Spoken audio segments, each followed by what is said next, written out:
आप सभी का हमारे चैनल सेल्फी सॉल्यूशन में स्वागत, अभिनंदन, वंदन।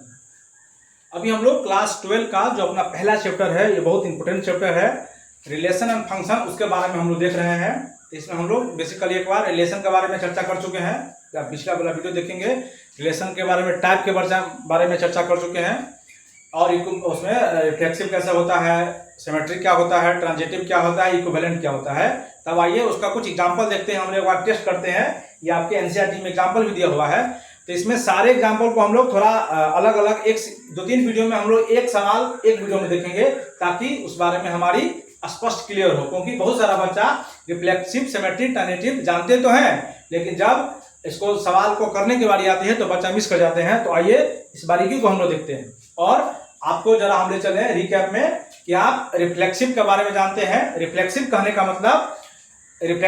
मतलब है कि डबलेट होना चाहिए। अगर डबलेट होने का मतलब ये है कि अगर कोई सेट में 1 2 3 एलिमेंट है, तो एक के साथ, दो के साथ, तीन के साथ होना ही चाहिए, एक्स्ट्रा हो सकता है। इसको हम लोग रिफ्लेक्सिव बोलते हैं। सिमेट्रिक हम लोग बोलते हैं, इसको हम बोलते हैं उल्टा पुल्टा, पति पत्नी। यानी आपको बोले थे कि ए बी का पत्नी है तो बी ए का पति होगा, यानी उल्टा पुल्टा। यानी ए बी में है तो बी ए भी होना चाहिए, इसको हम लोग बोलते हैं सिमेट्रिक। और ट्रांजिटिव था कि अगर ए बी में है और बी सी में है तो ए सी के साथ भी जाएगा, ठीक है, इसको हम लोग बोलते हैं ट्रांजिटिव। और तीनों को जो फुलफिल करता है उसको हम लोग बोलते हैं इक्विवेलेंस रिलेशन। उसके बारे में आप जानते हैं, हम लोग पिछला वीडियो में डिस्कस किए हैं। तो आइए पिछले वीडियो को ज्यादा नहीं ले जाके हम लोग एक सवाल देखते हैं। ये देखिए, ये सवाल आपके एनसीईआरटी में दिया गया है। ये सवाल बहुत मस्त सवाल है। इसमें हम लोग देखते हैं 3 बात, रिफ्लेक्सिव के बारे में समझेंगे, सिमेट्रिक के बारे में समझेंगे, और ट्रांजिटिव के बारे में समझेंगे। और एकदम बारीकी से समझिए क्या कहना चाह रहा है। देखिए, कह रहा है दिखाने के लिए show that the relation are in set. देखिए जो सेट दिया हुआ है, किसका दिया हुआ है, 1 2 3 सेट दिया हुआ है, किसका, 1 2 3 का दिया हुआ है मात्र। इसमें देखिए आगे क्या कहना चाह रहा है, ठीक है। अब देखिए, और रिलेशन को इस तरह से डिफाइन किया है कि देखिए रिलेशन अपना यहाँ डिफाइन करके दे दिया गया है। क्या रिलेशन है, देखिए रिलेशन एक के साथ है, दो के साथ है, तीन के साथ है, 1 2 के साथ है, 2 3 के साथ है। ये रिलेशन इसमें पहले से डिफाइन किया है। तो आपको 11th क्लास में हम बताए थे कि या तो आपको रिलेशन पहले से डिफाइन किया होगा तो हमको थोड़ा परेशानी कम हो जाएगी, या अगर आपको रिलेशन डिफाइन करना होगा तो ज्यादा माथापच्ची हो जाती है। नहीं, जैसे कि आप एसएससी का सवाल देखेंगे तो कहेगा ए बी का मामा है, सी बी का मौसी है, मी सी का नाती है, तो फना का क्या संबंध होगा।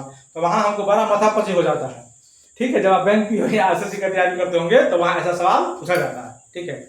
और लेकिन यहाँ ये रिलेशन डिफाइन कर दिया है, तो बताना है कि ये क्या है, रिफ्लेक्सिव है। क्या ये रिफ्लेक्सिव तो है, लेकिन सिमेट्रिक नहीं है और ट्रांजिटिव नहीं है। तो आइए सबसे पहले हम लोग इसको शुरू करते हैं दिखाने के लिए कि ये किस प्रकार रिफ्लेक्सिव है, कैसे हम लोग इसको रिफ्लेक्सिव दिखाएंगे। तो देखिए ये सवाल इंपोर्टेंट है, इसको हम लोग एक बार सॉल्व करते हैं। देखिए सॉल्यूशन देखिए। तो सबसे पहले आप जानते हैं कि रिफ्लेक्सिव के लिए आपको क्या दिखाना होता है, ठीक है। रिफ्लेक्सिव के लिए दिखाना होता है इसमें कि क्या है, ए अगर है तो दूसरा भी सेट उसी में होगा, और दोनों को किस में बिलोंग करना चाहिए, आपको रिलेशन में बिलोंग करना चाहिए। बात पे सबसे पहले बात वही कहना चाहिए, यानी ठीक है। और फिर फॉर ऑल, और ए जो है फॉर ऑल ए जो है सो बिलोंग किस में करना चाहिए, आर में। फॉर ऑल ए का मतलब हुआ ये सारा एलिमेंट चर्चा करें सीधे। जब भी हम लोग ए चर्चा करें, इसका देखिए, इसको ऐसे समझ सकते हैं कि जो देख रहे हैं ए, इसके अंदर 1 2 3 जो सबको हम जो सब एलिमेंट देख रहे हैं उसको यहाँ ए बोला गया है। इसको ध्यान रखिए, ये सारा एलिमेंट जो आप इसके अंदर देख रहे हैं, जितना भी आप सवाल देखने वाले हैं, ये छोटा ए देखिएगा तो समझिए कि सारा एलिमेंट के बारे में चर्चा कर रहा है, ठीक है। इसका मतलब सिर्फ इतना ही है, ठीक। उसको हम एक बार मिटाते हैं। अच्छा, उसको बगल में रहने दीजिए, देखिए एक बार समझिए। तो रिफ्लेक्शन के लिए हमको दिखाना होता है ये क्या, कि अगर कोई ए जो है आर सेट में है, देखिए तो ए जो है सो आर रिलेशन दिखा ही रहा है। तो क्या कह रहा है कि ए और ए मतलब ए कॉमा ए किसमें होना चाहिए, आर में होना चाहिए। यानी रिफ्लेक्सिव में कहने का सीधा सी मतलब है कि क्या होना चाहिए, ट्रिपलेट होना चाहिए। तो आप देख रहे हैं जो रिलेशन आप यहाँ से देखेंगे, देखिए रिलेशन कुछ प्रकार का दिया हुआ है।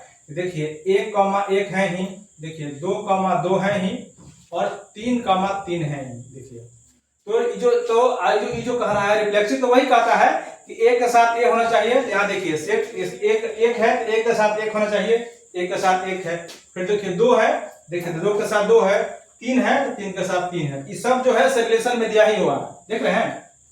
फिर से रिफ्लेक्सिव कहना है कि ए मतलब खुद से रिलेशन होना चाहिए। यानी सबसे पहले आप दूसरे से संबंध बनाइए, आप दूसरे से रिश्ता रखिए, उससे पहले आप देखिए क्या आप अपने बारे में सोचते हैं, क्या आपको खुद से रिश्ता है, क्या आप अपने जिंदगी से कितना प्यार करते हैं, आपको अपनी कितनी पसंद है। समझ मतलब क्या कि आप किसी भी रिश्ते के बारे में कितना जानते हैं। तो पहले तो आप ये देख लीजिए कि आप अपने आप को कितना जानते हैं।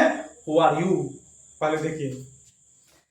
तो सबसे पहले इसमें वही बात था कि सेट ए के जो एलिमेंट होगा उसको अपने के साथ खुद के साथ खुद रिलेशन होने चाहिए। तो सेट ए देख लीजिए 1 2 3 है, देखिए एक के साथ एक है, दो के साथ दो है, तीन के साथ तीन है। तो रिफ्लेक्सिव वही कह रहा था कि अगर डबलेट हो जाता है तो रिफ्लेक्सिव होगा। ये सारा रिलेशन गिवन है, ये सारे रिलेशन देखिए गिवन है। देखिए एक के साथ एक है, दो के साथ देखिए एक और तीन, तो गिवन है। तो हम इसमें बोलेंगे कुछ नहीं, बोलेंगे 10 क्या कि आर इज रिफ्लेक्सिव। देखिए ये रिफ्लेक्सिव है, सिंपली है, इसमें कुछ नहीं करना है। आर इज रिफ्लेक्सिव, ये रिफ्लेक्सिव हो गया। ठीक है, इसमें रिफ्लेक्सिव में आपको, और आपके एग्जाम में पूछेगा तो आपको दिखाना ही, लिखना भी वैसा ही है। ठीक है, ये रिफ्लेक्सिव हो गया। अब इसको मिटाते हैं। अब हम लोग दिखाते हैं इसको कि ये सिमेट्रिक है कि नहीं है। ठीक है, अगर सिमेट्रिक होगा तो क्या होता है, देखिए फोर सिमेट्रिक।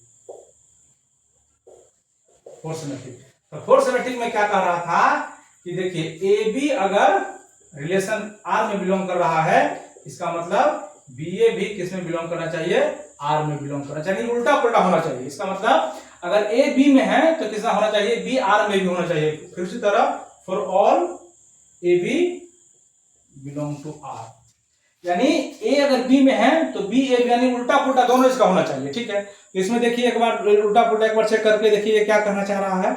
अब देखिए ये तो ए है, ये तो डबलेट को चेक नहीं करना, डबलेट तो ऑटोमेटिक जब भी डबलेट होता है वो सिमेट्रिक होता ही है, क्योंकि देखिए ए बी है तो बी ए है। ये तीनों के बारे में तो चेक नहीं करना है आपको, ये तो है ही। अच्छा अब देखिए अगर एक दो है, यहाँ देखिए एक दो बिलोंग कर रहा है तो यहाँ से हम लिखेंगे क्या, देखिए 1 2 बिलोंग टू आर। ठीक है, देयर इंप्लाइज क्या है, देयर इंप्लाइज 2 1 ये किस में बिलोंग करना चाहिए, आर में बिलोंग करना चाहिए। देखिए उल्टा पुल्टा, देखिए अगर एक दो आर में बिलोंग कर रहा है, देखिए एक दो आर में बिलोंग कर रहा है तो इसके मुताबिक इसका जस्ट उल्टा दो एक में किस में बिलोंग करना चाहिए, आर में बिलोंग करना चाहिए। देखिए यहाँ, लेकिन देखिए यहाँ आपको कहीं दो एक दिखाई दे रहा है तो नहीं दिखाई दे रहा, तो नहीं है। ठीक हो गया, बातें खत्म हो गया। तो हम लिखेंगे 10 आर इज नॉट सिमेट्रिक, इतना ही आपको करना है और कुछ नहीं करना है। सिमेट्रिक रिलेशन हो गया, बातें खत्म हो गया। ओके, सिंपल, कुछ नहीं करना है। उल्टा पुल्टा में होता है कि अगर देखिए एक दो के साथ है, इसका मतलब दो एक में होना चाहिए, तो इसमें एक भी अगर नहीं हुआ तो आप ऑटोमेटिक कह सकते हैं कि खत्म है, मतलब नहीं होगा। क्योंकि आप देखे होंगे कि अभी आप 10वां पास करके आए होंगे कि एक भी विषय में आप फेल कर गए तो फिर तो आपको आगे चेक करने की जरूरत नहीं है। लेकिन हाँ, अगर आप एक विषय में पास है तो अगला भी चेक करना पड़ेगा जो आपको चेक करिए। तो ये सिमेट्रिक हम लोग एक बार दिखा दिए। आइए और आपको दिखाते हैं कि ट्रांजिटिव के बारे में क्या कहना चाह रहा है। ठीक है, देखिए ट्रांजिटिव देखिए क्या कहता है। फोर ट्रांजिटिव देखिए क्या कर रहा है। ट्रांजिटिव कह रहा है कि अगर ए कॉमा बी बिलोंग कर रहा है आर में and b comma c belong कर रहा है आर में, there implies a comma c भी किसमें बिलोंग करना चाहिए, आर में, for all a b c belong to R. इसका इतना मतलब देखिए, ट्रांजिटिव दिखाने के लिए आपको इतना सारा बात आपको दिखाना पड़ेगा। ठीक है, क्या आपको यह दिखाना पड़ेगा कि अगर ए बी, देखिए ए बी आर में बिलोंग करता है तो बी सी भी किसमें बिलोंग करना चाहिए, आर में। अगर ये दोनों कर रहा है तब आपको फाइनली ये दोनों, देखिए ये दोनों बिलोंग करेगा पहले, तब आपको फाइनली दिखाना है कि एसी में किसमें बिलोंग करता है, आर में। ठीक है, तो आइए इसको एक बार आप देखिए क्या कहना चाह रहा है। सो सिंपल, देखिए इसको तो नहीं चेक करना है, ये सब है डबलेट वाला, तो डबलेट वाला ऑटोमेटिक होता ही है। देखिए इसको देखिए, इस दोनों के एक बार देखिए क्या देखना है। देखिए एक दो, यहाँ देखिए एक दो बिलोंग कर रहा है आर में, कर रहा है ना, कर रहा है, बिल्कुल कर रहा है सर। एंड देखिए 2 3 भी बिलोंग कर रहा है आर में। अच्छा, इसमें एक और बात देख रहे होंगे कि ये दोनों इसमें कॉमन होता है। देखिए ये देख रहे हैं आप, और ये कॉमन होता है। ठीक है, तो ये दोनों मान लीजिए कि अगर ये दोनों कट जाता है तो फाइनली जो हम लिखते हैं एसी लिखते हैं इसमें। देखिए एसी इसमें होना चाहिए।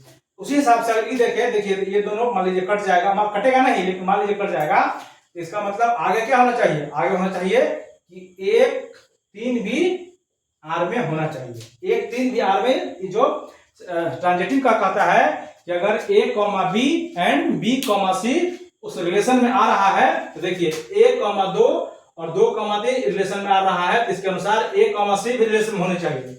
इसका मतलब ये हुआ कि 1, 2 रिलेशन में है, देखिए 1, 2 रिलेशन में है एंड 2, 3 रिलेशन में है, देखिए 2, 3 रिलेशन में है। इसके अनुसार ये वाला 2 कट जाता है, तो यानी 1, 3 भी रिलेशन में होनी चाहिए। तो क्या देखिए आपको 1, 3 रिलेशन में दिखाई देता है, हाँ या ना? देखिए एक बार चेक करिए,